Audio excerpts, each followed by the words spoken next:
সব কিছুকে বাদ দিলেন। ফেরাউন বলল, আসিয়া শোনো, আমার দিকে অন্তত তাকায় তুমি দিনটা ছেড়ে দাও। আসিয়া বলছেন, আমার স্বামী, আপনি আমাকে যে প্রস্তাব দিচ্ছেন, এই প্রস্তাবে আপনি আমাকে কখনো কাবু করতে পারবেন না, কারণ দুনিয়ার সব ছাড়বো কিন্তু আমি ঈমানকে কখনো ছাড়তে পারবো না। পাকড়াও করা হলো, ধরে ফেলা হলো। প্রথমে ধরা হলো ফেরাউনের একজন দাসী ছিল, যে দাসী কালিমা পরে দিন গ্রহণ করেছিলেন। সেই দাসীকে ধরে দুই হাতের মধ্যে পেরেক ঢুকানো হলো, দুই পায়ে পেরেক ঢুকায়া একটা করে অঙ্গ কেটে নেওয়া হয়, আর বলা হয়, ও আসিয়া, তোমাকে এরকম করে দুনিয়া থেকে বিদায় করে দেব। আসিয়া আলাইহিস সালাতু ওয়াস সালাম শেষ পর্যন্ত যখন দেখতে পেলেন ফেরাউন নাছোড়বান্দা হয়ে তার দিকে এগিয়ে আসতেছে, আসিয়া আলাইহিস সালাতু ওয়াস সালাম বলছেন, স্বামী আমার, আপনি আমাকে কি বলতে চান বুঝতে পেরেছি।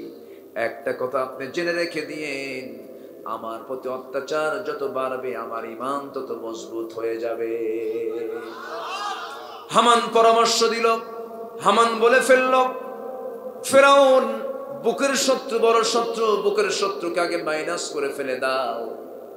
জল্লাদকে ডাকা হলো, জল্লাদকে ডেকে বলা হলো, ও জল্লাদ, করাত নিয়ে এসে তার মস্তকটাকে দ্বিখণ্ডিত করে ফেলো, শরীরটাকে দুই ভাগ করে ফেলো।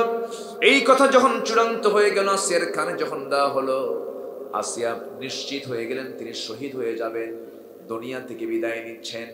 আসিয়া আলাইহিস সালাতু ওয়াস সালাম সেই সময় প্রস্তুতি যখন নিচ্ছিলেন, এমন সময় শেষবারের মতো যখন বলা হলো, আসিয়া বলছেন, তোমরা আমাকে যে হুমকি দেখাচ্ছ আমি সেই হুমকিতে ভয় নই, করেন, কারণ আমি আমার নাকের ভিতরে জান্নাতের ঘ্রাণ পেয়ে গেছি। জোরে কোন সুবহানাল্লাহ। আসিয়া আলাইহিস সালাতু ওয়াস সালাম তার হাত পা বাঁধা হয়েছে, কপালে করাত লাগানো হয়েছে।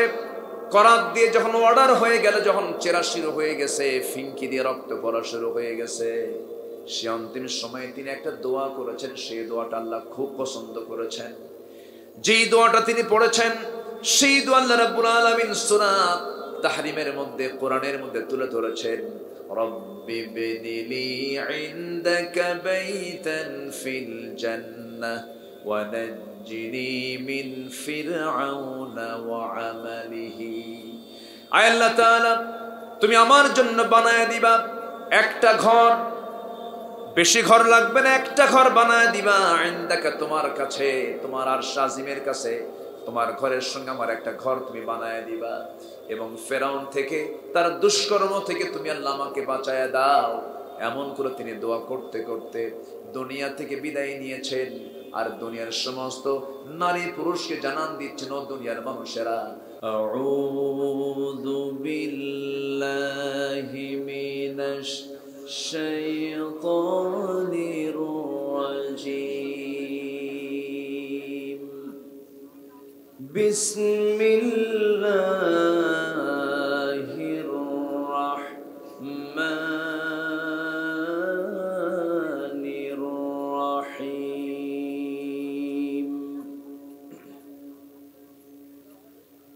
واكتب لنا في هذه الدنيا حسنة وفي الآخرة إنا هدنا إليك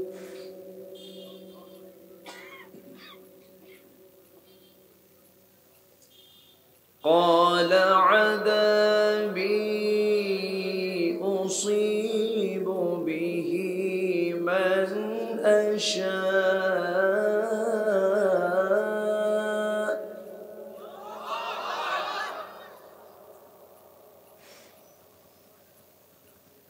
ورحمتي وسعت كل شيء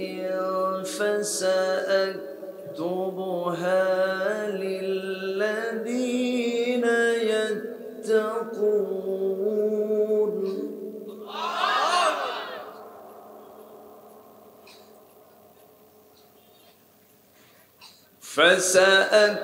فسأكتبها للذين يتقون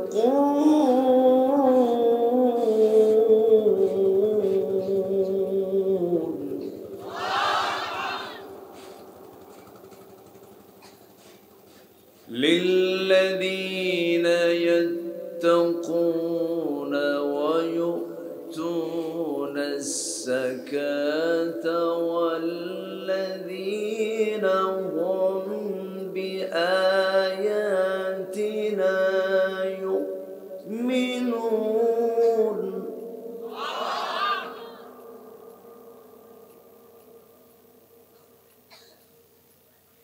الله أكبر. بسم الله الرحمن الرحيم.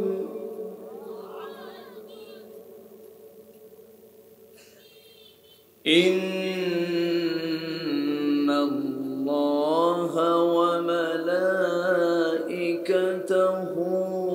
يصلون على النبي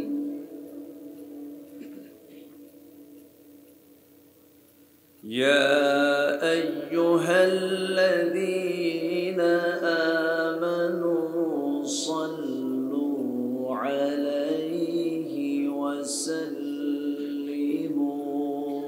تسليما. اللهم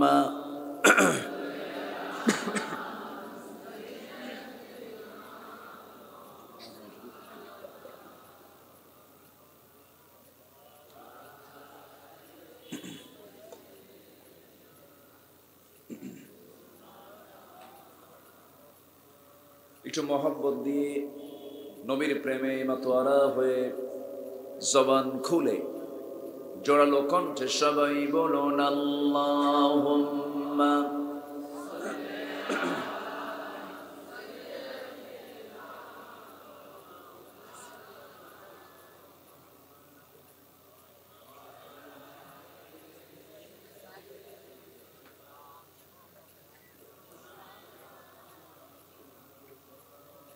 তায়েফের কথা ভেবে কাঁদে শুধু দুনয়ন, এমন দরদি পেতে কাঁদে মন অনুক্ষণ, কাঁদে মন অনুক্ষণ। ওহুদে দাঁত হারা আহমদ যখন লৌহ মাখা কিয়ামতে উঠবে তখন, জিহাদ না করে কিভাবে দেখাবে তুমি চাঁদ চেহারা রূপে ওয়াতুল। আল্লাহুম্মা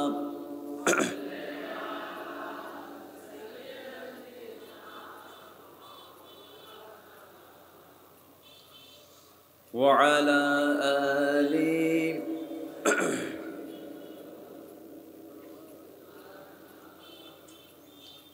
সবাই বলুন বালাগাল উলা বিকামালিহি কাশাফাত তুজা বিজামালিহি হাসনাত জামিউ খিসালিহি।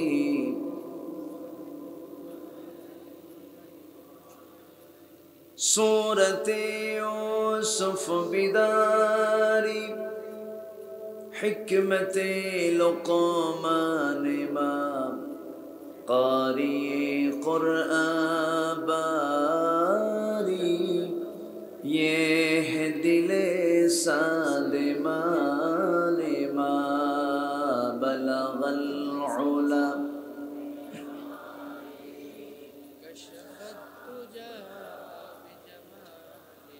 ইকো দরকার নাই।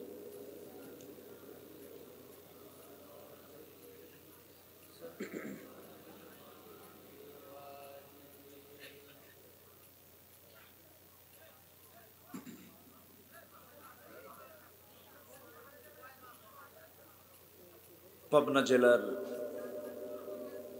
আটঘরিয়া উপজেলার গঙ্গারামপুর মদিনাতুল উলুম হাফিজিয়া মাদ্রাসার এতিমখানার উদ্যোগে 2 দিন ব্যাপী তাফসীর মাহফিলের আজকের এই মহৎ আয়োজনের সম্মানিত সুযোগ্য সভাপতি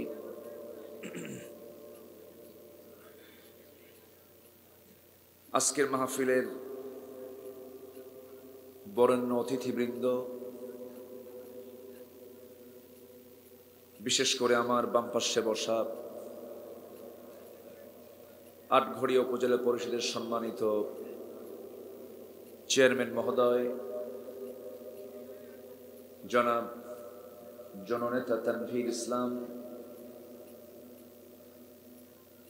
আজকের মাহফিলের সম্মানিত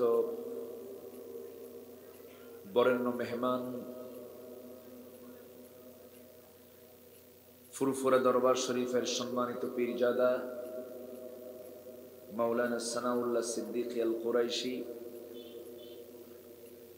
কথা বলেছেন নন্দিত আলেম দ্বীন, বিশিষ্ট ইসলামী চিন্তাবিদ মুহতারাম মাওলানা ওমর ফারুক সিদ্দিকী হাফিজাহুল্লাহ, উপস্থিত হাজরাত উলামায়ে কেরাম, ফদলায়ে ইজাম, সুশীল সমাজ, জাতির শ্রেষ্ঠ সন্তান শিক্ষক মণ্ডলী, জাতির বিবেক সাংবাদিকবৃন্দ, প্রশাসনের দায়িত্ব নিয়োজিত কর্মকর্তাবৃন্দ, সামনে উপস্থিত দূরে কাছের বিভিন্ন স্থান থেকে ছুটে আসা কালেমার ঝান্ডাবাহী, তাওহীদের পতাকাবাহী, দ্বীন ইসলামের নরশারদুল বীর মুজাহিদ, প্রাণ প্রিয় সম্মানিত দ্বীনি ভাইরা, আড়ালে বসে আছেন শ্রদ্ধেয়া সম্মানিতা মা বোনেরা, আলোচনার সূচনায় আনুষ্ঠানিকতার মধ্য দিয়ে আমার পক্ষ থেকে আবারও দিল খোলা সালাম, আসসালামু আলাইকুম ওয়া রাহমাতুল্লাহি ওয়া বারাকাতুহু। সবাই কেমন আছেন? আমাকে প্রশ্ন করলেন। আল্লাহ তাআলা আমাকে আপনার মতোই আপনার কাতারেই রেখেছেন, বলছি আলহামদুলিল্লাহ। মহান রব্বুল আলামিনের অশেষ শুকর, যিনি আমাকে আপনাকে অসংখ্য লোকের মাঝ থেকে বাছাই করে সুস্থ রেখে নিরাপদে রেখে এমন একটি জান্নাতের টুকরায় আসার বসার তৌফিক দিলেন। সেই মহান জাল্লা শানুহুর দরবারে আমরা সবাই লাখ কোটি সাজুদ শুকর আদায় করি, মুহাব্বাতান জোরালো কণ্ঠে বলে উঠছি আলহামদুলিল্লাহ। সবাই বলছি আল্লাহুম্মা ইন্নী আসআলুকা আল হুদা ওয়াত তুকা ওয়াল আফাফা ওয়াল গিনা। সবাই বলি আল্লাহুম্মা লাকা আসলামতু ওয়া বিকা আমানতু ওয়া আলাইকা তাওয়াক্কালতু ওয়া ইলাইকা আনাবতু ওয়া বিকা খাসামতু। আমরা আল্লাহ তাআলার শুকর আদায় করে নিলাম। সম্মানিত দ্বীনি ভাইরা, আমি শেষ ক্লাসে বসেছি। আমার আগে অনেক বরেণ্য উলামায়ে কেরাম তারা খুব গুরুত্বপূর্ণ দলিল নির্ভর, যুক্তি নির্ভর, তথ্যবহুল তারা কথা উপস্থাপন করেছেন। আমি শেষ সময়ে এসে ভাঙ্গাচোরা কিছু কথা বলতে চাচ্ছি। আমাকে সময় দেওয়া যাবে? সবাই দিতে রাজি আছেন তো? বাজে কিন্তু রাত অনেক, কোনো সমস্যা নাই তো? আমি এবছরে মনে হয় এত রাতে আজকে উঠলাম। এখন কিন্তু মাহফিল শেষ হওয়ার কথা। তো যাই হোক, আপনি যদি আমাকে সময় দেন আমিও দিতে প্রস্তুত আছি। কারো কোনো কষ্ট হবে না তো? জোরে বলি ইনশাআল্লাহ। সম্মানিত হাজিরিন, আমি আলোচনার সূচনায় কোরআনে কারীমের একটা ছোট্ট একটা আয়াত আমি তেলাওয়াত দিয়ে আমার অভ্যাস অনুযায়ী শুরু করেছি। এই আয়াতকে সামনে রেখে কিছু কথা আমি বলতে চাচ্ছি। ওমা তাওফীকি ইল্লা বিল্লাহ আলাইহি তাওয়াক্কালতু ওয়া ইলাইহি উনীব। সেই মহান রবের প্রতি পূর্ণ ভরসা রেখে আসুন আমরা সোজা আলোচনার দিকে চলে যাচ্ছি।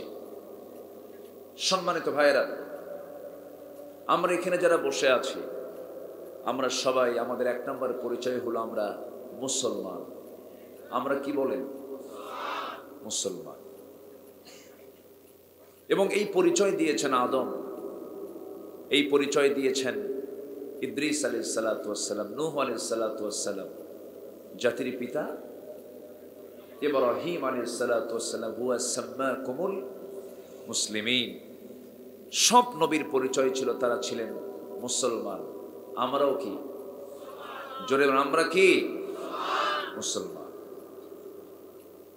গোটা পৃথিবীতে 56টি মুসলিম রাষ্ট্র আছে। এর মধ্যে অন্যতম দ্বিতীয় বৃহত্তম মুসলিম দেশ কোন দেশ? বাংলাদেশ। সেই দেশের আমরা নাগরিক। গোটা পৃথিবীর দ্বিতীয় বৃহত্তম মুসলিম দেশ হচ্ছে বাংলাদেশ।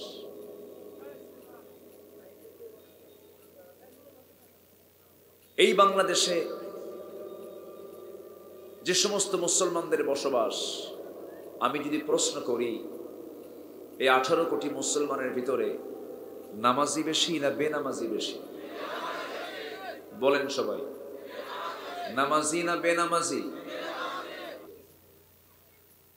আমার আল্লাহর পক্ষ থেকে আমার গজব দরকার, শাস্তি দরকার না রহমত দরকার? বলেন তো কি দরকার? এই আয়াতে আল্লাহ তাআলা 3টা কাজের জন্য আল্লাহ নিজে ওয়াদা করছেন, আমি তাকে রহমত দিয়ে ধন্য করব। জোরে বলি সুবহানাল্লাহ। শুনবেন না ইনশাআল্লাহ? জোরে বলি ইনশাআল্লাহ। জি। এবং এই আয়াতে একজন নবী তিনি দোয়া চাচ্ছেন আল্লাহর কাছে। তিনি কি দোয়া চাচ্ছেন আল্লাহ তাআলা সেই কথাটা এর মধ্যে বলে দিয়েছেন। আমরা তো দোয়া করি, নবীদের দোয়াই আমাদের দোয়া। কোরআনে কারীমে যত দোয়া আছে সব নবীদের দোয়া। সুবহানাল্লাহ। এক এক নবীর এক একটা দোয়া।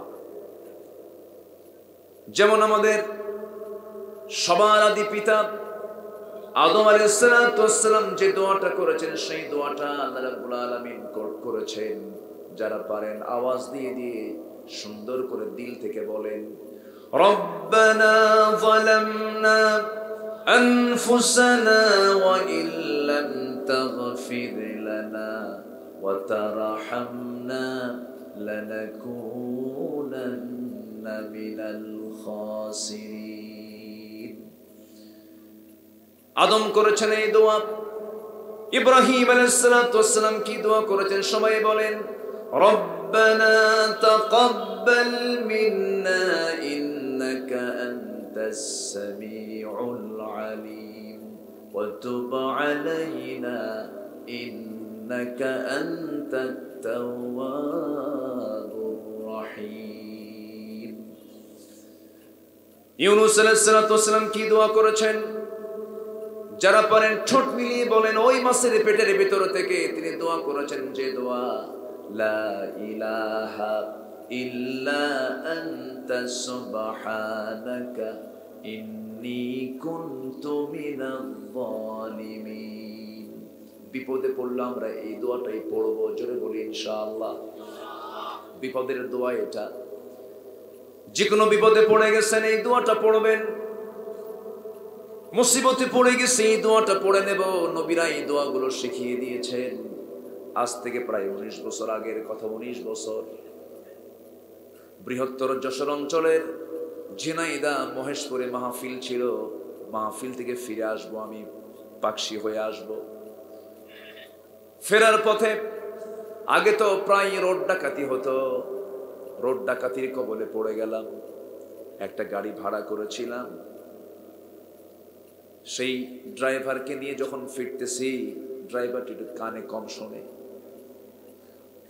ফিরতে নিয়ে দেখি যে সামনে রোড ডাকাতি হচ্ছে, গাছ কাটছে।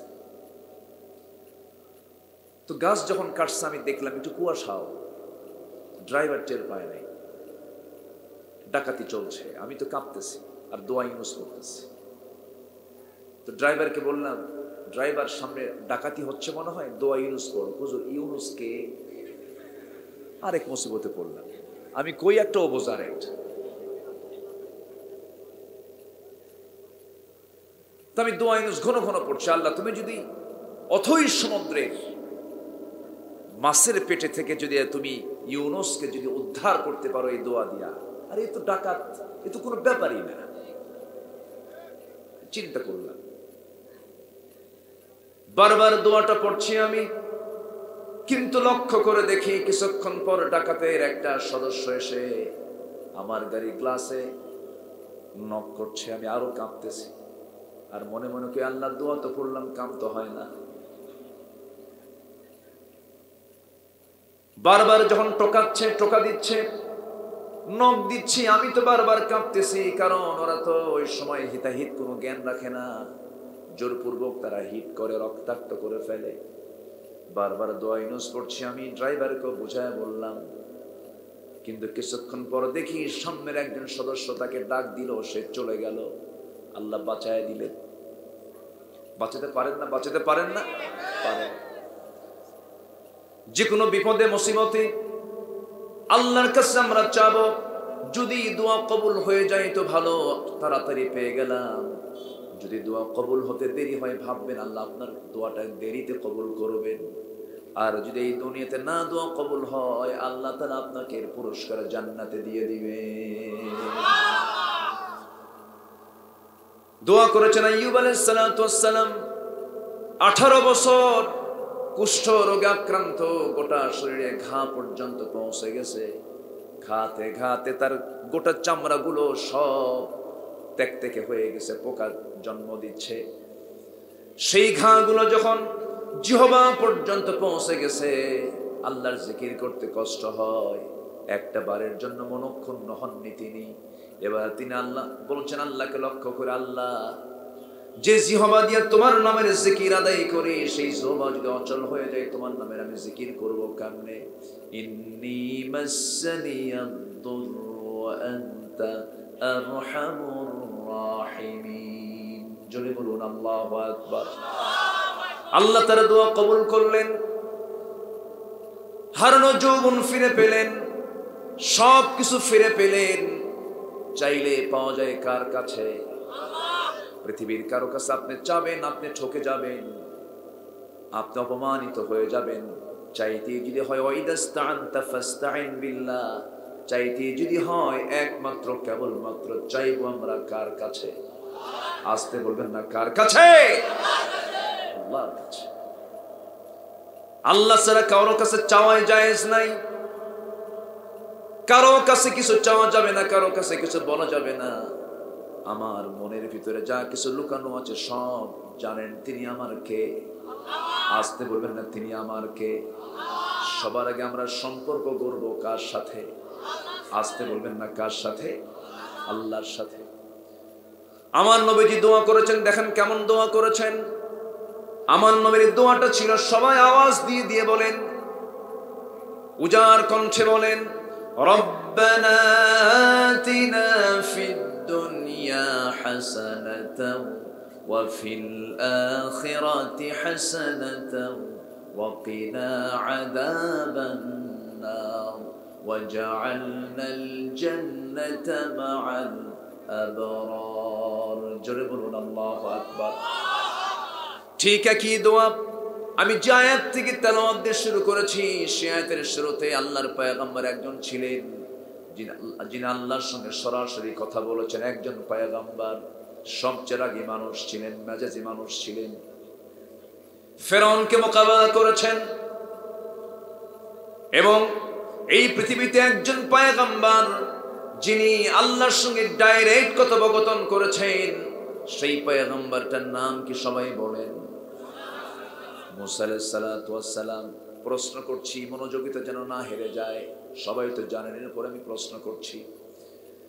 এই মুসা আলাইহিস সালাতু ওয়াস সালাম তিনি সেই একই দোয়া করেছেন। তিনি বলছেন, আল্লাহকে লক্ষ্য করে বলছেন, ওয়াক্তুব লানা ফি হাযিহিদ দুনিয়া হাসানাতাও ওয়া ফিল আখিরাতি ইন্না হুদনা ইলাইক।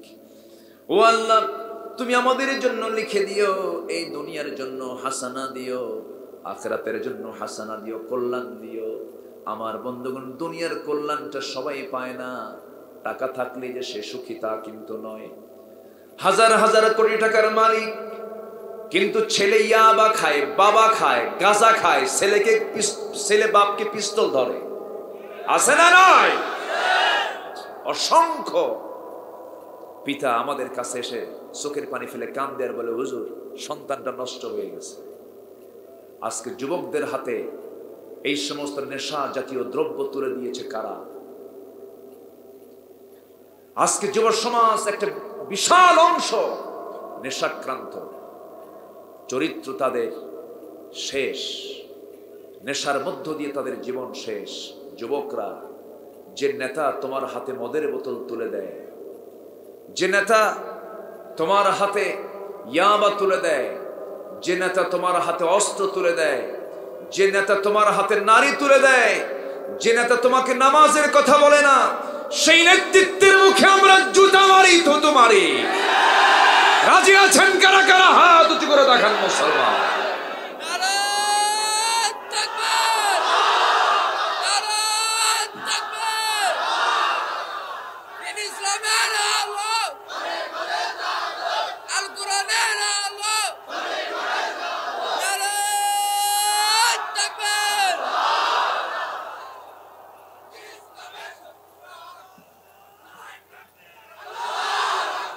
সম্মানিত ভাইয়েরা, আমার দেশে যত সংকট আছে এর মধ্যে সবচেয়ে বড় সংকট হলো সৎ এবং যোগ্য নেতৃত্বের সংকট।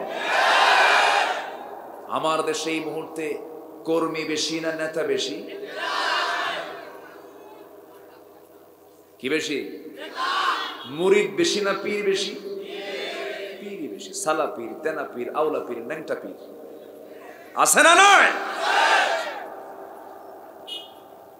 কথা বলবো কথা জোরে বলি ইনশাআল্লাহ। ওয়াজ করে মদের দোকান বন্ধ হবে না, ওয়াজ করে বন্ধ হবে না। ওয়াজ করে সুদ বন্ধ হবে না। ওয়াজ কি আমার দেশে কম হয়? সুদ কমছে না বাড়ছে? ওয়াজ কি আমার দেশে কম হয়? তাহলে মদের বোতল কমছে না বাড়ছে? বাড়ছে। এগুলো বন্ধ হবে কেমনে? একটু লাইনে আসি, ঠিক আছে না? যে লাইনে আসি।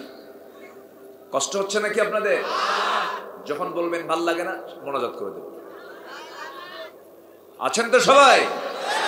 একটা লোক উঠবেন না। আমি এই পর্যন্ত দেখছি 3 থেকে 4 জন উঠছেন। এবার উঠলে কিন্তু ধমক খাবেন। একটু মজা করে বলতেছি, বসে। কত রাত তো চলেই গেল আমাদের, কত রাত গেছে না? আজকে রাতটা না একটু কোরআনের রাত হোক। গত শীতের ভিতরে ক্রিকেট খেলা, কি বলে, বিশ্বকাপ খেলা, ফুটবল গত শীতেই তো হলো। রাত 3টার দিকে খেলা, বিশ্বকাপ। মুসলমান পরিবারের সন্তান, 3টায় খেলা, 2টার দিকে ঘুম থেকে উঠে ওযু বানায়া সেজদা দিয়া কয়, আল্লাহ আমার দল যেন জিতে। এত নেশা। রাত 3টার দিকে খেলা দেখে, তাহাজ্জুদ পড়ে না। ফজরের সময় ওযুর পানি খুব ঠান্ডা। সম্মানিত ভাইয়েরা, বসুন। তাহলে আমরা দুনিয়ার হাসানা, দুনিয়ার কল্যাণ চাবো আমরা কার কাছে? আসতে বলবেন না, কার কাছে? আল্লাহর কাছে। সন্তানকে বলবো, আমি বাবারে, তুই আমার ছেলে, তুই আমার মেয়ে, আমি তোর বাবা, আমি তোর মা। সুন্দর করে সন্তানকে বোঝায় বলবেন, মা বাবা, এই যে তোরা আমার সন্তান, এই দুনিয়াতে একই ছাদের নিচে একই পরিবারে আমরা পরিবারভুক্ত হয়ে আমরা বসবাস করছি। এপার থেকে যখন ওপারে চলে যাব, যখন মরে যাব, যখন আমরা কিয়ামতের ময়দানে হাজির হয়ে যাব, আমরা চাবো এই দুনিয়াতে যেমন আমরা একই ছাদের নিচে থেকে একই পরিবারে মুক্ত ছিলাম, আমরা একই সঙ্গে জান্নাতে থাকবো। ও আমার কলিজার টুকরা সন্তানরা, তোমরা কখনো 5 ওয়াক্ত নামাজ ছেড়ে দিও না। সন্তানদেরকে বোঝাবো আমরা, লোকমানকে টেনে আনবো। লোকমান কেমন বাপ ছিলেন, তার সন্তানদেরকে নসিহত দিয়েছেন। কোরআনে এমন বক্তব্য আছে না নাই? আসতে বলবেন না, আছে না নাই? কিন্তু এই বক্তব্যগুলো আজকে জাতি জানে না। জাতি জানবে কেমনে? জাতিকে তো শেখানোই হয় না। জাতিকে শেখানো হয় হলো প্যাক প্যাক, ঠিক আছে না? জাতিকে শেখানো হয় হলো লাল গরু। ফররুখ আহমেদের কবিতাগুলো নাই, কবি নজরুলের সেই কবিতাগুলো বাদ হয়ে গেছে। নজরুল ইসলামের ইসলামকে বাদ দিতে চায়। সলিমুল্লাহ মুসলিম হল থেকে মুসলিম শব্দ বাদ দিয়ে দেয় যারা। বিসমিল্লাহ যাদের কাছে বিরক্তিকর, এরা কোনোদিন মুমিন নয়, এরা মুনাফিক মুনাফিক মুনাফিক, ঠিক কি না? আমার বন্ধুগণ, আবার আলেমদের ভুল ধরতে আসে, বলে আলেমরা কি জানে? ওদের কি কোনো কিছু জানা আছে না? ওরা কোনো জ্ঞান রাখে নাকি? আলেমদেরকে মূর্খ বলে আখ্যা দিতে চায় তারা। আমার বন্ধুগণ, আলেমদেরকে যারা মূর্খ বলে আখ্যা দিতে চায় তারা বোকার সঙ্গে বসবাস করে। কারণ এই পৃথিবীতে আল্লাহর কাছে সবচেয়ে দামি বান্দা হলো যারা আলেম ওলামা। যেরকম সুবহানাল্লাহ। কার কাছে? ওদের কাছে দাম নেওয়ার দরকার আছে? আমার ভাইয়েরা, ওরা এত জানে, এত বুঝি। কে যেন কইল কোন এক ঈদের সামনে বললো, ঈদের একদিন আগে বললো আগামীকাল ঈদুল আজহার জানাজা নামাজ, ঠিক আছে না? কি কি জ্ঞান দেখছেন, কি বুদ্ধি! ঈদুল আজহার জানাজা নামাজ হয়। আমার বন্ধুগণ, ওরা কোরআনটা বোঝে ওই কানার মতো। আমি প্রায় উদাহরণটা দেই। ওই কানার মতো এক কানা গেছে মসজিদে নামাজ পড়তে। মাগরিবের নামাজটা পড়বে, নামাজ শুরু করবে, আজান দেয় নাই। ওই কানা অন্ধ লোকটা ইমামের সামনে বসে ইমামের সঙ্গে গল্প করতেছে। গল্প করতে করতে হঠাৎ করে দুজনের মধ্যে বাকবিতণ্ডা শুরু হয়েছে, ঝগড়া। আজান দিয়ে ফেলছে, ঝগড়া থামছে। নামাজে দাঁড়াইছে ইমাম। নামাজের মধ্যে ইমাম সূরা ফাতিহার পরে এমন একটা আয়াত বলছে যে আয়াতের অংশ হলো ওয়া কানা মিনাল কাফিরিন। কানা মনে মনে চিন্তা করে, গন্ডগোল হলো কিছুক্ষণ আগে, আর নামাজের মধ্যে ফতোয়া জারি হলো আমি কানা কাফের।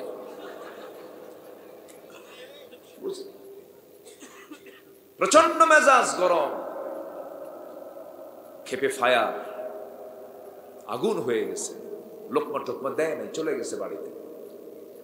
পরের দিন সন্ধ্যায় আবার নামাজ পড়তে আসছে ওই অন্ধ লোকটা, কানা লোকটা। এদিকে যিনি ইমাম, তার আবার একটা পা হলো খাটো, ন্যাংরা গোছের, ন্যাংরা সাইজের। তো আগের দিন সন্ধ্যায় যে সূরা দিয়ে নামাজ পড়ছে, এই পরের দিন সন্ধ্যায় ওই সূরা দিয়ে নামাজ ধরছে। যখন সে শুনেছে ওয়া কানা মিনাল কাফিরিন, পিছন দিক থেকে এই কানার নিজেকে নিয়ন্ত্রণ করতে না পেরে নামাজের মধ্যে উল্টা লোকমা ও ল্যাংড়ানা মিনাল ফাসিকিন। আমি কানা যদি ন্যাংড়া হই, আমি কানা যদি কাফের হই, তুই ন্যাংড়া হলি ফাসিক। সম্মানিত ভাইয়েরা, এরা কোরআন বোঝে ওই কানার মতো। যদি বুঝতো জগতের শ্রেষ্ঠ সন্তান আলেমদের সঙ্গে কেউ বেয়াদবি করার সাহস পেত না। সম্মানিত ভাইয়েরা, কথা তো অনেক জমা হয়ে আছে, অনেক কথা জমা হয়ে আছে।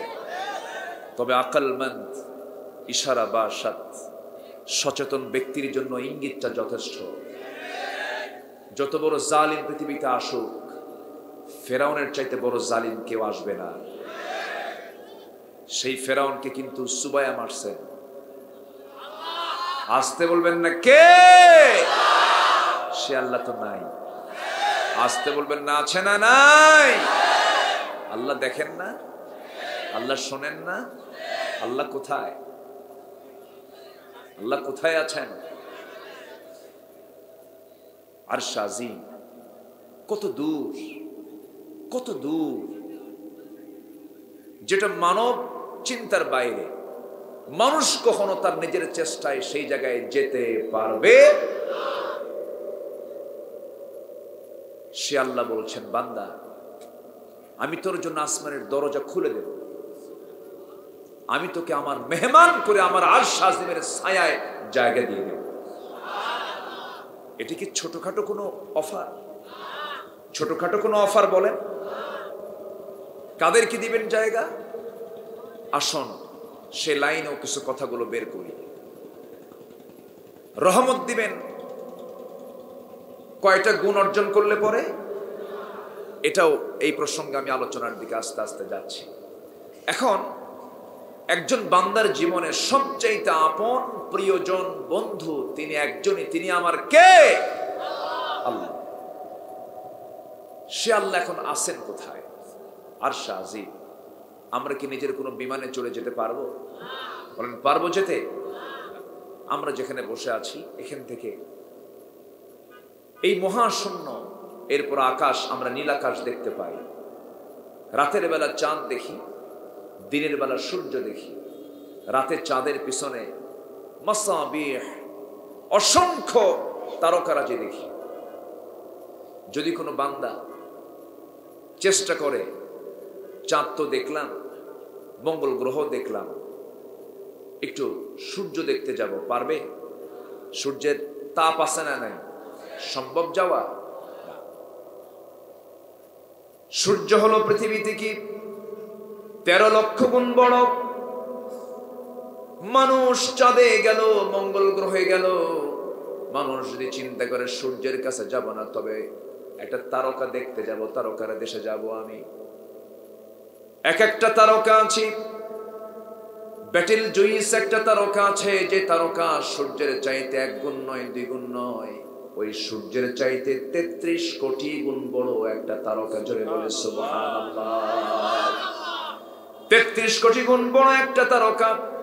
এক একটা গ্যালাক্সির ভিতরে 300 বিলিয়ন করে তারকা এক একটা গ্যালাক্সির মধ্যে মহান রব্বুল আলামিন রেখে দিয়েছেন। আমার আল্লাহ বলছেন, বান্দা আমি তো ছোটখাটো কোনো রব নই, আমার পরিচয় হলো রব্বুল আলামিন। রব্বুল আলামিন, এক জগৎ না সব জগৎ? সব জগতের তিনি মালিক। সে আল্লাহ রব্বুল আলামিন সেই তারকা, অসংখ্য তারকা মহাশূন্যে ঝুলিয়ে রেখেছেন। যদি কোনো মানুষ চিন্তা করে চাঁদের দেশে মানুষ গেছে, মঙ্গল গ্রহে মানুষ গেছে, একটু তারকার দেশে দেখতে যাব আমি, দুনিয়ার কোনো বিমানে চড়ে হবে না, দুনিয়ার কোনো হেলিকপ্টারে চলে হবে না। তবে হ্যাঁ, যদি কোনো বান্দা চেষ্টা করতে চায়, নভোযান নিয়ে চিন্তা করতে পারে, চেষ্টা করতে পারে। অ্যাপোলো 11 নামে একটা নভোযান আছে, যার ঘন্টার গতি হলো 39,000 কিলোমিটার। 39,000 কিলোমিটার বেগে ঘন্টায় ওই অ্যাপোলো 11 চলে যদি কোনো বান্দা যদি রওনা দেয়, সেই তারকার দেশ, পৃথিবীর সবচেয়ে নিকটবর্তী তারকার দেশ হলো প্রক্সিমা সেন্ট্রাই। প্রক্সিমা সেন্ট্রাই যদি কেউ রওনা দেয়, ঘন্টা 39,000 কিলোমিটার বেগের সেই নভোযানে চড়ে সেই প্রক্সিমা সেন্ট্রাই যেতে তার সময় লেগে যাবে 1,15,000 বছর মাত্র। যাবেন কারা কারা? হাত তোলে। সম্ভব? আসতে বলে সম্ভব? আমার বন্ধুগণ, মাত্র নিকটবর্তী তারকার কথা বললাম আমি। এমন কিছু তারকা আছে যে তারকার আলো আজ পর্যন্ত পৃথিবীতে আসে নাই। এত দূরে সেই তারকার অবস্থান, এই মহাশূন্য। আর সেই মহাশূন্যের মাঝে ছোট্ট পৃথিবীর, ছোট্ট একটা ভূখণ্ডের, একটা এলাকার, একটা জনের একটু পাওয়ার পাইছে, চেয়ার পাইছে। কি হলো রে? আছে না নয়? কিচ্ছু হওনি, তুমি কিছুই হও নাই, শুধু লুজ মোশন। একটু ডায়রিয়া হলেই বউরে বলবো, আম্মা হুঁশ থাকবে না, বেহুশ হয়ে যাবা, খুলিকাল ইনসানু দাঈফা, মানুষকে সৃষ্টি করা হয়েছে খুব দুর্বল করে। অহংকার দেখায়ও না। অহংকার আছে যার, ধ্বংস পতন আছে তার। ঠিক কিনা? কেউ টিকতে পারে না। সম্মানিত ভাইয়েরা, ফেরাউন কি না করে নাই, অনেক কিছু করেছে। ক্ষমতাকে পাকাপোক্ত করার জন্য 40,000 শিশুকে মস্তক ছিন্ন করেছে, হত্যা করেছে। এমনকি নিজের ক্ষমতাকে পাকাপোক্ত করার জন্য নিজের ঘরের বউ আসিয়া আলাইহিস সালাতু ওয়াস সালামকে দুনিয়া থেকে চিরবিদায় করে দিয়েছে। এমন নোংরা রাজনীতি করেছে ফেরাউন। শেষ পর্যন্ত ফেরাউনের পতন হয়েছে কোন দরিয়ায়? আসতে বলবেন না, কোন দরিয়ায়? মিস্টার ফেরাউন এখনো আছে না নাই? তাজা না মরা? তাজা না শুটকি? শুটকি হয়ে শীত হয়ে পড়ে আছে, মাথার কিছু চুলও আছে, চামড়াও আছে। আমি ফেরাউনকে দেখেছি, কি দাপট ছিল তার। মিশিয়ে দিয়েছেন তিনি আমার কে? আসতে বলবেন না, তিনি আমার কে? চিন্তা করেন, আসিয়া আলাইহিস সালাতু ওয়াস সালাম ইসলাম কবুল করলেন। ফেরাউন তাকে বলে ফেলল, আসিয়া আমি শুনলাম তুমি নাকি ইসলাম কবুল করেছো। আসিয়া বলেন, স্বামী আমার শুনবেন কেন? দেখেন, লা ইলাহা। বুকে কোনো ভয় আছে? বুকে কোনো ভয় আছে? সঙ্গে সঙ্গে হলো কি, তেলে বেগুনে খেপে গেল ফেরাউন। ফেরাউন বলে ফেলল, আসিয়া আমি তোমাকে কি দেই নাই? আমি তোমাকে সম্মান দিয়েছি, তুমি হলে ফার্স্ট লেডি অফ ইজিপ্ট। এই মিশরের তুমি ফার্স্ট লেডি। আমার পরেই তোমার স্থান, আমার পরেই তোমার মর্যাদা, দ্বিতীয় নাগরিক তুমি এই মিশরে। আমি তোমাকে যশ খ্যাতি সবকিছু, সামাজিক মর্যাদা সবকিছু দিলাম। এত বড় বেঈমানি করলাম আমার সাথে। দেখেন বেঈমান কি কয়, নিজেই বেঈমান হয়ে বউটা কি এই কথা যখন বলে ফেলেছে, সঙ্গে সঙ্গে আসিয়া বলছেন, আমার স্বামী আপনি আমাকে কিসের ভয় দেখাচ্ছেন জানি না, তবে আমি যে মহাসত্য খুঁজে পেয়েছি, হাসতে হাসতে মরে যাব কিন্তু বাতিল শক্তির কাছে মাথা নত করব না। আল্লাহু আকবার বলেন। আসিয়ার কি দুনিয়ার মর্যাদা কম ছিল? একজন রাজার স্ত্রী, একজন রাষ্ট্রনায়কের বউ। আচ্ছা, চেয়ারম্যান বড় না চেয়ারম্যানের বউ বড়? ভালো করে এখন তানভীর ভাই চলে গেছে। বলেন তো, চেয়ারম্যান বড় না চেয়ারম্যানের বউ বড়? বউ। হ্যাঁ হ্যাঁ, বউ কিন্তু কম পাওয়ার না। মিসেস চেয়ারম্যান, বিশাল ব্যাপার। এক রাজা প্রজার মাঝে ঘোষণা করেছে, যে প্রজা বইয়ের কথা শোনে তাকে একটা করে ডিম দেওয়া হবে, আর যে প্রজা বইয়ের কথা শোনে না তাকে একটা করে ঘোড়া দেওয়া হবে। সারাদিন চলে গেল, অধিকাংশই খুঁজে পাওয়া যাচ্ছে বইয়ের কথা শোনা লোকই বেশি। বিকাল বেলা সন্ধ্যার আগ দিয়ে এক বেচারি এসে বলে, রাজা মশাই জীবনে কোনোদিন বইয়ের কথা শুনি নাই। রাজা বলে, আস্তা বলে যাও, একটা ঘোড়া তুমি নিয়ে চলে যাও। সে করছে কি, অনেকগুলো ঘোড়ার মাঝ থেকে একটা কালো ঘোড়া নিয়ে চলে গেছে বাড়িতে। বউ বলল, কালো ঘোড়া পাইলা কই? রাজা আমাকে উপহার দিয়েছে। তো উপহারের ঘোড়া নিয়ে আসছো, তো কালো নিয়ে আসছো, কোনো লাল ঘোড়া পাও নাই? আচ্ছা ঠিক আছে, এটা চেঞ্জ করে লাল ঘোড়া নিয়ে আসে।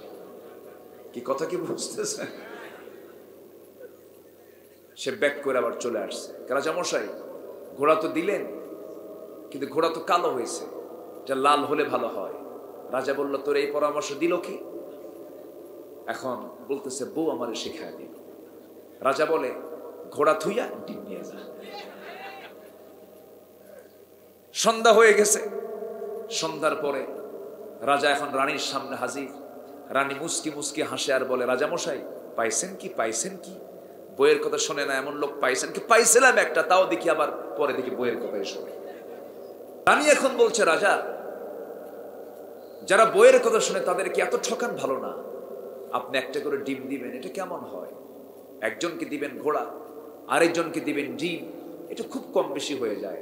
অতএব যারা বইয়ের কথা শোনে তাদেরকে একটা করে ডিম না দিয়ে 5 কেজি করে চাল দেন, কিছু উপকার হবে। কাজটা ঠিক আছে। পরের দিন সকালবেলা উজিরদের নিয়ে বৈঠক শুরু হয়েছে। মন্ত্রী বৈঠকে রাজা বলে, দেখো যে সিদ্ধান্ত নিয়েছিলাম যারা বইয়ের কথা শোনে তাদেরকে একটা করে ডিম দেওয়া হবে, এটা না দিয়ে 5 কেজি করে চাল দেওয়া হোক। খাদ্যমন্ত্রী বলে, রাজামশাই এই পরামর্শ আপনাকে দিল কে? বউ আমারে শিখায় দিল। তাহলে এখন বলেন, রাজাও শোনে প্রজাও শোনে। এখন বলেন চেয়ারম্যান বড় না চেয়ারম্যানের বউ বড়? কই তো, আপনি কি রাগ করতেছেন নাকি? কম পাওয়ার ছিল না আসিয়া। দুনিয়ার যশ, খ্যাতি, সম্মান, মর্যাদা সব ছিল, সব মাইনাস করেছেন আল্লাহকে পাইতে গিয়া। যেরকম সুবহানাল্লাহ। আর আমার দেশের কিছু মানুষ আছে, একটা সিগারেটের প্যাকেট পাইলে ঈমান বেঁচে শেষ। আছে না নাই? কিন্তু আসিয়া উপার্জন করেছেন দুনিয়ার হাসানা, আখিরাতের হাসানা। মুসা আলাইহিস সালাতু ওয়াস সালামের দোয়াও তিনি শিখে নিয়েছেন, আল্লাহ আমাকে দুনিয়ার কল্যাণ দাও, আখিরাতের কল্যাণ দিয়ে দাও। ফেরাউন তাকে পাকড়াও করে ফেলল। আসিয়া বলে ফেলেন, স্বামী আমার, আপনার কাছে আমার যৌবন, আমার কাছে আপনার যৌবন, আমি আপনাকে চাই জাহান্নাম থেকে বাঁচাতে, আপনিও দিনটা গ্রহণ করুন। ফেরাউন বলছে, আসিয়া সব জানি আমি, মুসা সত্য, মুসার রব সত্য, ইসলাম সত্য, সব সত্য, কিন্তু আমি মানবো না। কেন? আমার চেয়ার চলে যাবে। এমন লোক এখনো আছে না নাই? আজকে বলবেন না আছে না নাই? আমার বন্ধুগণ, একটু কান লাগান, মনোযোগ দিয়ে শোনার চেষ্টা করুন। এই আলোচনা জীবনের শেষ আলোচনাও হতে পারে। এই মাহফিল আমার আপনার জীবনের শেষ মাহফিলও হতে পারে। আমরা আমাদের জীবনকে পরিবর্তন করে নেওয়ার চেষ্টা করব। জোরে বলি ইনশাআল্লাহ। সবার আগে আমি খুঁজবো কাকে? বলেন, খুঁজে নেব কাকে? আসিয়া আলাইহিস সালাতু ওয়াস সালাম সব কিছুকে বাদ দিলেন। ফেরাউন বলল, আসিয়া শোনো, আমার দিকে অন্তত তাকায় তুমি দিনটা ছেড়ে দাও। আসিয়া বলছেন, আমার স্বামী, আপনি আমাকে যে প্রস্তাব দিচ্ছেন, এই প্রস্তাবে আপনি আমাকে কখনো কাবু করতে পারবেন না। কারণ দুনিয়ার সব ছাড়বো, কিন্তু আমি ঈমানকে কখনো ছাড়তে পারবো না। পাকড়াও করা হলো, ধরে ফেলা হলো।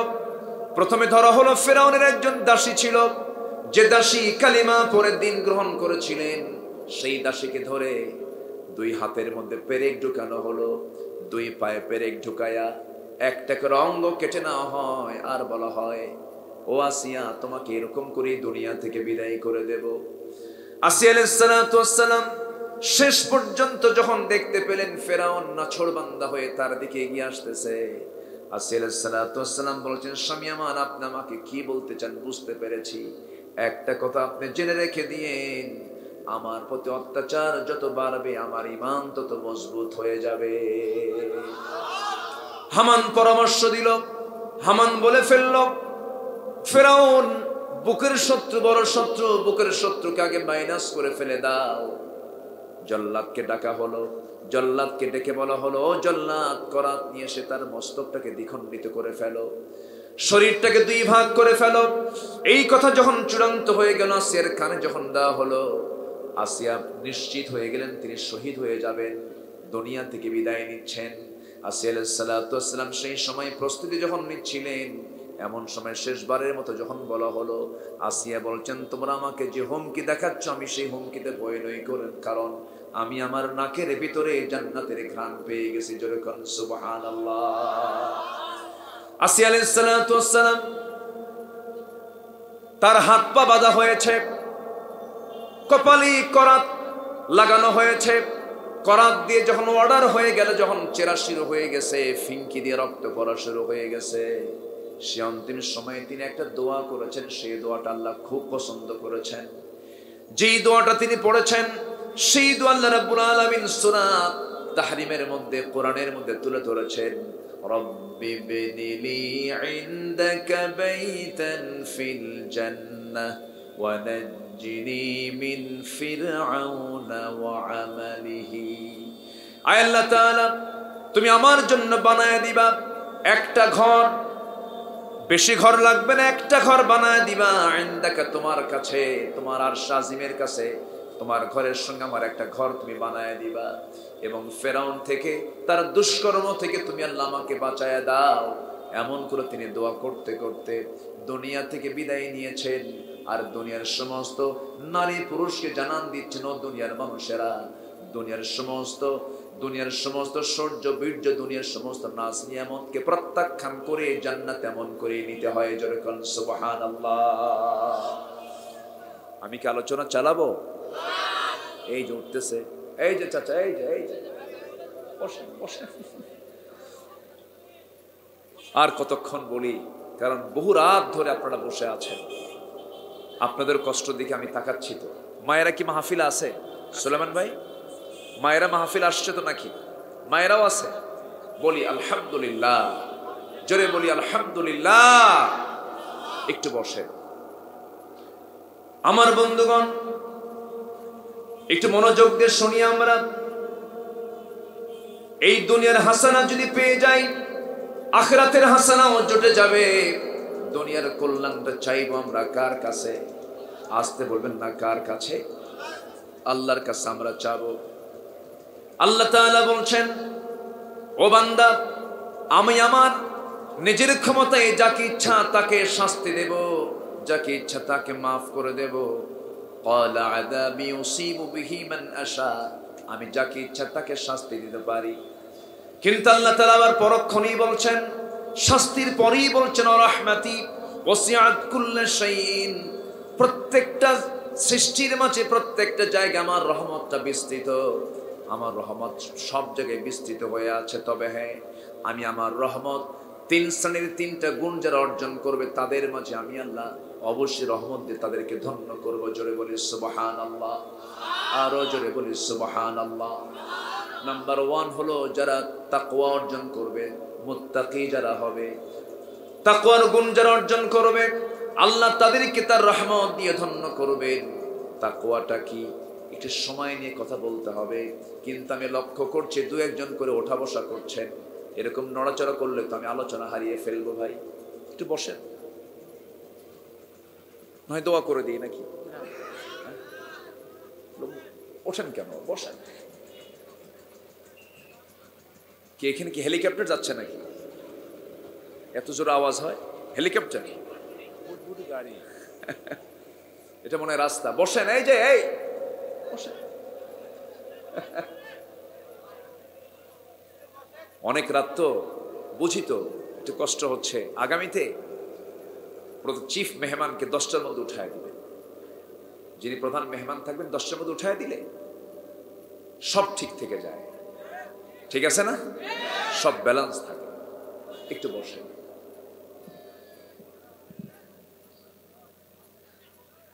আল্লাহ রাব্বুল আলামিন তার রহমত তিনটা গুণ যারা অর্জন করবে তাদের মধ্যে দিবেন। এর মধ্যে 1 নাম্বার হলো তাকওয়া। তাকওয়াটা কি? তাকওয়ার কিছু উদাহরণ দিলে পরে স্পষ্ট হয়ে যাবে। তাকওয়ার যদি আপনি অধিকারী, তাকওয়ার অধিকারী লোকজনকে যদি চিনতে চান, এই পৃথিবীতে শীর্ষ মুত্তাকির তালিকায় যারা ছিলেন তার মধ্যে সাহাবীরা এট ফার্স্ট। আল্লাহু আকবার বলেন। আল্লাহু আকবার। ওমরের নাম শুনছেন তো? ওমরের নাম শুনেন নাই? কয় নাম্বার খলিফা বলেন? কয় নাম্বার খলিফা? 2 নাম্বার খলিফা। অনেকদিন আগে এক মাহফিলে বললাম, ওমরে ফারুককে চিনেন কে? সামনে থেকে এক ছোট্ট ছেলে দাঁড়ায় বলে, হুজুর আমি চিনি। কে? আমাদের বাড়ির দোতলায় ভাড়া থাকে। এই খলিফা ওমরে ফারুক রাদিয়াল্লাহু তাআলা আনহু তাকওয়া কাকে বলি তা তিনি বাস্তব জীবনে বুঝিয়ে দিয়েছেন। তার জীবন থেকে একটু কথা বললে জিনিসগুলো স্পষ্ট হয়ে যাবে। অর্ধ দুনিয়ার শাসনকর্তা, 40টা রাষ্ট্র তিনি চালান। কি সিম্পল জীবন যাপন তিনি করেছেন। কি তাকওয়া তার মধ্যে ছিল। তার আইন, তার বিধান, তার শাসন, তার জীবন লাইফ স্টাইল গুলোর দিকে তাকালেই মনে হয় বাস্তব কোরআন তার মধ্যে বাস্তব ছিল। যেরকম সুবহানাল্লাহ। একটা ঘটনা মনে পড়ে গেল আমার। সাইয়েদনা ওমর ফারুক রাদিয়াল্লাহু তাআলা আনহু একদিন রাষ্ট্রের কিছু মধু তার ভাগে পড়ে গেল। সেই মধু, এক বোতল মধু তিনি নিয়ে আসছেন। সেই মধুর বোতল নিয়ে তিনি এই মধু থেকে কিছু মধু ভাগ করে তার প্রতিবেশীদেরকে দিবেন, সমান ভাগে ভাগ করে দিবেন। এই মধুর বোতল নিয়ে এসে স্ত্রীর হাতে দিয়ে বলছেন, স্ত্রী আমার, এই যে মধুর বোতল তোমাকে দিলাম, আমরা 5-6 জন যে প্রতিবেশী আছি সমান ভাগে ভাগ করে দিবা। এই কথা দায়িত্ব দেওয়ার সঙ্গে সঙ্গে পরক্ষণেই করলেন কি, সেই মধুর বোতলটা আবার হাতের মধ্যে নিয়ে বলছেন, আমার স্ত্রী মন খারাপ করো না, এই মধু ভাগের দায়িত্ব আমি তোমাকে দেব না, আমি আমার প্রতিবেশীর হাতে দিয়ে দেব। মন খারাপ করলেন তিনি, প্রতিবেশীর হাতে দিয়ে বললেন, ভাগ করে আমার অংশের মধুটা আমার কাছে দিয়ে যাও। তার অংশের মধু তিনি গ্রহণ করে তার বউয়ের কাছে গিয়ে বলছেন, আমার স্ত্রী শোনো, আমি তোমাকে বিশ্বাস করি, আমি তোমাকে ট্রাস্ট করি, কিন্তু আমি তোমাকে মধুভাগের দায়িত্ব এই জন্য দেই নাই যে আমি তোমাকে সন্দেহ করলাম, না না, আমি মধুভাগের দায়িত্ব তোমাকে এই জন্য দেই নাই, আমার কাছে মনে হলো মধু তো তরল জিনিস, এই মধু তরল জিনিস, এটাকে ভাগ করতে গেলে কম বেশি না করলেও যে ভাগ করতে বসবে তার হাতের মধ্যে 1 ফোঁটা হোক 2 ফোঁটা হোক মধু বেশি লেগে যাবে। এতটুকুন মধু আমাদের ভাগে বেশি আসুক এটা চাই নাই মনে করে মধুভাগের দায়িত্ব আমরা না নিয়ে অন্য কাউকে দিয়েছি। সুবহানাল্লাহ। এটাই হলো তাকওয়া, এটাই হলো গুণ, এটাই হলো ইখলাস, এটাই হলো ঈমানের চূড়ান্ত লেভেল। এই দুনিয়াতে যার এই জাতীয় লেভেল ঠিক থেকে যাবে তার জন্য জান্নাতটা ওয়াজিব হয়ে যাবে। আমার বন্ধুগণ, ঈমান তো শুধু নামাজ পড়লেই হাসিল হয় না, ঈমান তো শুধু রোজা রাখলেই হাসিল হয় না। এমনও নামাজি আছি প্রতিবেশীর রাস্তা বন্ধ করে দেয়, আসতে বলবেন না, আছে না নয়? প্রতিবেশীর রাস্তা বন্ধ করে দেয়, প্রতিবেশীর ঘরটা তার ঘরের পিছনে সাইড দিয়ে একটু হাঁটার রাস্তা আছে, সে রাস্তাটা হয়তো তার নামে দলিল করা, গন্ডগোল লাগলেই রাস্তার মাঝখানে খোঁটা মারে। এটা তো পাবনায় মনে হয় নাই, আসতে বলে আছে না নাই, খোঁটা মারে।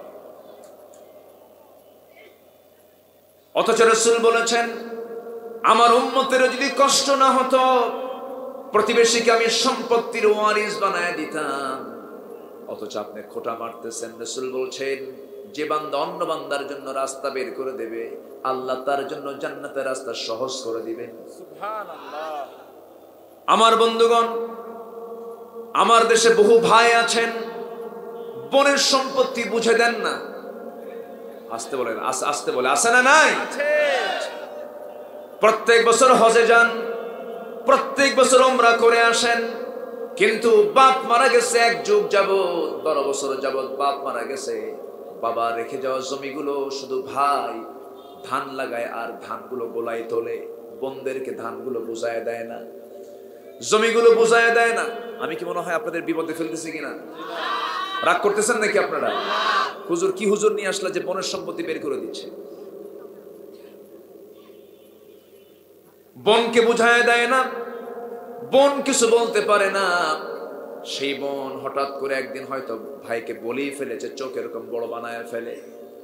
আবার ভাই করে কি, বোনকে আবার মাঝে মাঝে দাওয়াত দিয়ে পাশে বসায় ওয়াজ করে, বোন আমার তুমি তো সম্পত্তি পাবা, কিন্তু একটা কথা বলি কি, অংশ নিলে কিন্তু ধ্বংস হয়। দেখছেন কি ওয়াজটা দিল?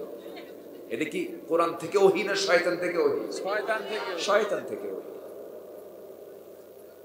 সম্মানিত ভাইরা, যেদিন বাপ মারা গেছে তার ঘাড়ের যদি একটা গামছাও হয়, সেই গামছাকে ভাগ করে সবার হাতে হাতে বুঝায় দিতে হবে। কেউ কিছু করে না, চুপ করে আছে সবাই। আস্তে কোন কোন জোরে কোন, ঠিক কিনা? তিলকা হুদুদুল্লাহ, এগুলো হচ্ছে আল্লাহর সীমা। লিযাকারি মিসলু হাসিল উনসাইন, আল্লাহ তাআলার এগুলো বিধান। এই বিধানগুলো যারা মানবে, আল্লাহ বলছেন আমি আল্লাহ তাআলা তাদেরকে আমার রহমত দিয়ে বেষ্টন করে তাদেরকে আমি সোজা জান্নাত বুঝাইয়া দিব। দুনিয়াতে কেউ কারো হক মানলে তার জন্য জান্নাত কখনো হতে পারে, মুত্তাকি কখনো অন্যের হক মারতে পারে। আমি আলোচনার শেষের দিকে আস্তে আস্তে চলে যাচ্ছি। নাম্বার 2 হলো, যারা যাকাত যারা ঠিক মতো আদায় করবে আমার দেশে যাকাত চালু না সুদ চালু? বলেন, যাকাত না সুদ? আটঘরিয়া উপজেলায় কোনো সুদের কারবার নাই? সুদ আছে? সুদ আছে? সুদখোর নামাজি, সুদখোর নামাজি, নামাজিও আছে। আমার বন্ধুগণ, এই সুদ আপনি কখনো বন্ধ করতে পারবেন না। তবে হ্যাঁ, সমাজে যদি একটা পক্ষ যদি তারা যদি আন্দোলন করে যদি যাকাত ভিত্তিক সমাজ গড়ে তুলতে পারে, যে সমাজে যাকাত ভিত্তিক সমাজ গড়ে উঠবে, সেই সমাজে সুদ কখনো টিকে থাকতে পারে না। এটা দোয়ায় শুধু আসবে না, সংগ্রাম করতে হবে, মুজাহাদা করতে হবে। আল্লাহর জমিনে যাকাত কায়েম হোক। সবাই কি চান? সবাই কি চান? চান কারা কারা? হাত উঁচু করে দেখান মুসলমান। আল্লাহু আকবার, আল্লাহু আকবার। ঘরে ঘরে জালো, আল কোরআনের আলো। আল্লাহ আল্লাহ কবুল করুন, জোরে বলি আমিন।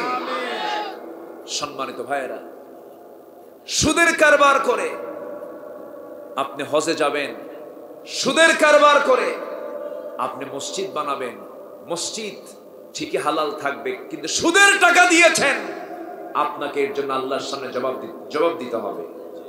ঠিক কিনা বলেন? দুঃখ লাগে, আজকে সুদখোরদের দামই বেশি, দাপট বেশি। মসজিদ কমিটির সভাপতি বিশিষ্ট সুদখোর, সেক্রেটারি মদখোর, ক্যাশিয়ার জেনাকার, গাঁজা খায়। আছে কিনা বলেন? আছে কিনা বলেন?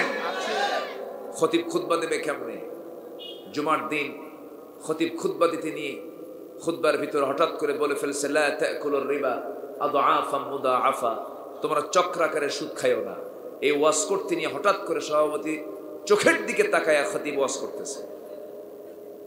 সভাপতি নামাজ শেষান্তে হুজুরের সামনে দাঁড়ায় বলে, হুজুর, সুদের বিরুদ্ধে ওয়াজ করবেন, কোনো সমস্যা নেই, কারণ আল্লাহ সুদের বিরুদ্ধে কোরআনে ওয়াজ করেছেন, কিন্তু ওয়াজের সময় আপনি আমার দিকে চেয়ে থেকে ওয়াজ করলেন কেন? সম্মানিত বন্ধুগণ, আমরা কোন দিন প্রতিবাদ করতে শিখব? উচিত ছিল প্রত্যেক সচেতন মুসল্লির ওই সমস্ত সুদখোর, ঘুষখোর, মদখোর কমিটিকে ঘাড় ধাক্কা দিয়ে মসজিদ থেকে বের করে দেওয়া। ঠিক কিনা? এটা উচিত ছিল। তা'মুরুনা বিল মা'রুফ ওয়া তানহাউনা আনিল মুনকার, সৎ কাজের আদেশ দাও, অসৎ কাজের বাধা দাও। কার অর্ডার? আসতে বলবেন না, কার অর্ডার? আল্লাহর অর্ডার। আল্লাহ তুমি সবাইকে আমল করার তৌফিক দাও, জোরে বলি আমিন।